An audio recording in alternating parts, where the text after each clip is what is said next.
Capítulo 10. Polaridad. Todo es dual, todo tiene polos. Todo su par de opuestos. Los semejantes y desemejantes son los mismos. Los opuestos son idénticos en naturaleza, difiriendo solo en grado. Los extremos se tocan. Todas las verdades son medias verdades, todas las paradojas pueden reconciliarse. El cuarto gran principio hermético, el principio de polaridad, encierra la verdad de que todas las cosas manifestadas tienen dos lados, dos aspectos, dos polos. Un par de opuestos con innumerables grados entre ambos extremos. Las antiguas paradojas, que siempre han confundido la mente de los hombres, quedan explicadas si se comprende este principio.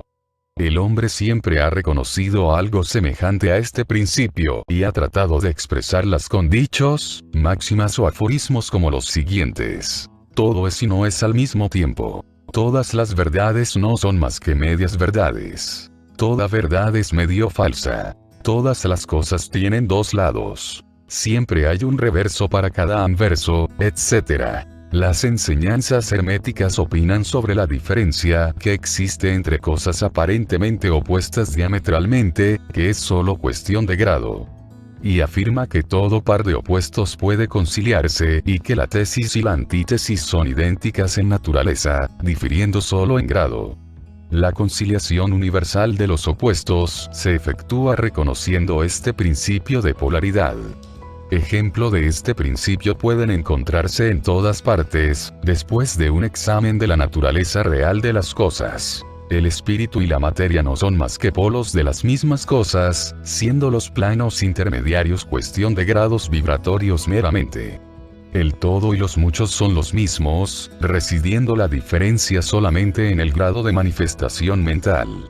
De manera, pues, que la ley y las leyes son los dos polos de una sola y misma cosa.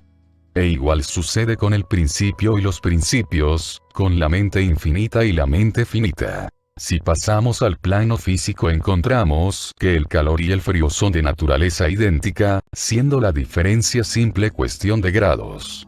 El termómetro indica los grados de temperatura, siendo el polo inferior el llamado frío y el superior calor. Entre ambos hay muchos grados de calor y frío, pues cualquier nombre que se les dé es correcto.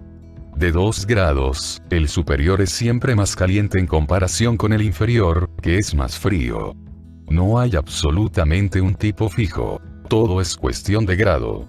No hay ningún sitio en el termómetro en el que cese el calor y comience el frío absolutamente. Todo se reduce a vibraciones más o menos elevadas o bajas. Las mismas palabras elevado y bajo que nos vemos obligados a usar, no son más que polos de la misma cosa. Los términos son relativos. Así sucede igualmente con el este y el oeste. Si viajamos alrededor del mundo en dirección al oriente, llegaremos a un punto que se llama occidente, considerándolo desde el punto de partida. Marchemos suficientemente lejos hacia el norte y pronto nos encontraremos viajando hacia el sur y viceversa. La luz y la oscuridad son polos de la misma cosa, con muchos grados entre ambos. La escala musical es la misma. Partiendo del si en adelante llegaremos a encontrar otros si así sucesivamente, siendo las diferencias entre los extremos también cuestión de grados. En la escala del color sucede otro tanto, siendo la intensidad vibratoria la única diferencia que existe entre el rojo y el violeta.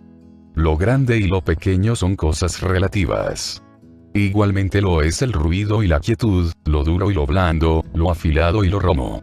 Positivo y negativo son los dos polos de una misma cosa, con innumerables gradaciones entre ambos. Bueno y malo no son cosas absolutas. A un extremo lo llamamos bueno y al otro malo, o bien al uno y mal al otro, de acuerdo con el sentido que queramos darle.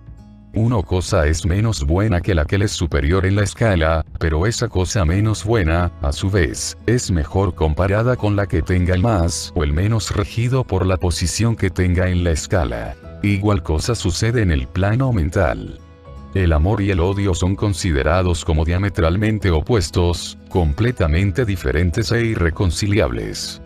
Pero si aplicamos el principio de polaridad, encontraremos que no existe un amor absoluto o un odio absoluto, diferentes uno de otro. Los dos no son más que términos aplicados a los dos polos de la misma cosa. Empezando en cualquier punto de la escala, encontramos más amor o menos odio, si ascendemos por ella, o menos amor si por ella descendemos, y esto es cierto, sin importar nada el punto, alto y bajo, que tomemos como partida. Hay muchos grados de amor y de odio, y existe también un punto medio donde el agrado y el desagrado se mezclan en tal forma que es imposible distinguirlos. El valor y el miedo quedan también bajo la misma regla. Los pares de opuestos existen por doquier. Donde encontremos una cosa, encontraremos también su opuesta. Los dos polos. Este hecho es el que permite al hermético transmutar un estado mental en otro, siguiendo las líneas de polarización. Las cosas de diferente clase no pueden transmutarse unas en otras, pero sí las de igual clase. Así, pues, el amor no podrá convertirse en este u oeste, o rojo o violeta, pero puede tornarse en odio, e igualmente el odio puede tornarse en amor cambiando su polaridad. El valor puede transmutarse en miedo y viceversa. Las cosas duras pueden tornarse blandas, las calientes, frías, y así sucesivamente, efectuándose siempre la transmutación entre cosas de la misma clase, pero de grado diferente. Tratándose de un hombre cobarde, si se elevan sus vibraciones mentales a lo largo de la línea miedo-valor, se llenará de valentía y desprecio por el peligro. E igualmente el perezoso puede hacerse activo y enérgico, polarizándose simplemente a lo largo de las líneas de la deseada cualidad. Los discípulos familiarizados con los procedimientos mediante los cuales producen las diversas escuelas de ciencia mental cambios en los estados mentales de sus seguidores, quizás, no comprendan fácilmente cuál es el principio que se oculta tras esos cambios. Pero, no obstante, una vez que se ha entendido el principio de polaridad, se ve inmediatamente que esos cambios mentales son ocasionados por un cambio de polaridad, por un deslizamiento a lo largo de la misma escala. Este cambio no es de la naturaleza de transmutar una cosa en otra completamente diferente, sino que se reduce a un simple cambio de grado de la misma cosa, lo que es una diferencia importantísima. Por ejemplo, y sacando un ejemplo del mundo físico, es imposible cambiar el calor en agudeza o filosidad, pesadez, elevación, etc., pero puede ser fácilmente transmutado en frío, con solo amortiguar la vibración. De la misma manera el odio y el amor son recíprocamente transmutables, así como el miedo y el valor. Pero el miedo no puede transformarse en amor, ni el valor en odio. Los estados mentales pertenecen a innumerables clases, cada una de las cuales tienen sus polos opuestos, a lo largo de los cuales es posible la transmutación. Se comprenderá fácilmente que, tanto en los estados mentales como en los fenómenos del plano físico, los dos polos pueden ser clasificados como positivo y negativo, respectivamente. Así, pues, el amor es positivo respecto al odio, el valor respecto al miedo, la actividad respecto de la inercia, etc. Y también se notará, aun desconociendo el principio de vibración, que el polo positivo parece ser de grado superior que el negativo, pudiendo aquel dominar fácilmente a este. La tendencia de la naturaleza es en dirección a la actividad dominante del polo positivo. Además del cambio de los polos de los propios estados mentales mediante la aplicación del arte de la polarización, el fenómeno de la influencia mental, en sus múltiples fases, demuestra que el principio puede extenderse hasta abarcar los fenómenos de la influencia de una mente sobre otra, de lo que tanto ha sido escrito en los últimos años. Cuando se comprende que la inducción mental es posible, esto es, que los estados mentales pueden producirse por inducción de los demás, entonces se verá cómo puede comunicarse a otra cierta clase de vibración o polaridad, cambiándose así la polarización de la mente entera. La mayoría de los resultados obtenidos mediante los tratamientos mentales se obtienen según ese principio. Por ejemplo, una persona está triste, melancólica y temerosa. Un científico de la mente eleva su propia mentalidad al deseado grado de vibración, mediante su voluntad previamente ejercitada, y de esta manera obtiene la polarización requerida en su propia mentalidad.